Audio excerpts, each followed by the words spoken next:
খালি খাবার খাও, শরীরটার দিকে দেখেছো? কিছুদিন পরে তোমার 500 কেজি ওজন হয়ে যাবে। শরীরটা একটু পাতলা কর, না হলে আমি বাপের বাড়ি চলে যাব। আমি 1 মাসের মধ্যেই আমার শরীরটাকে পাতলা করে দেবো। আমি পাতলা না হলে বউ আমাকে ছেড়ে চলে যাবে। আমি আমার বউকে ছাড়া আমি থাকতে পারবো না, সুতরাং আমাকে পাতলা হতেই হবে। আমাকে পাতলা হতেই হবে।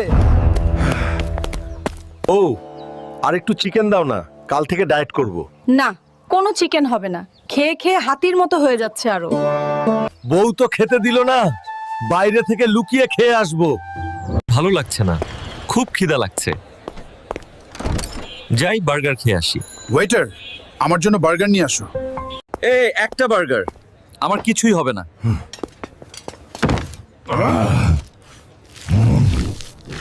আহারে, কি খাবার খেলাম! মনে হয় না যে আমার দ্বারা ডায়েট হবে। বউকে কিভাবে বুঝাই আমি খাওয়ার জন্যই দুনিয়াতে এসেছি। বন্ধুরা, আমি ঘুমাতে গেলাম। তোমরা লাইক ও সাবস্ক্রাইব করিও।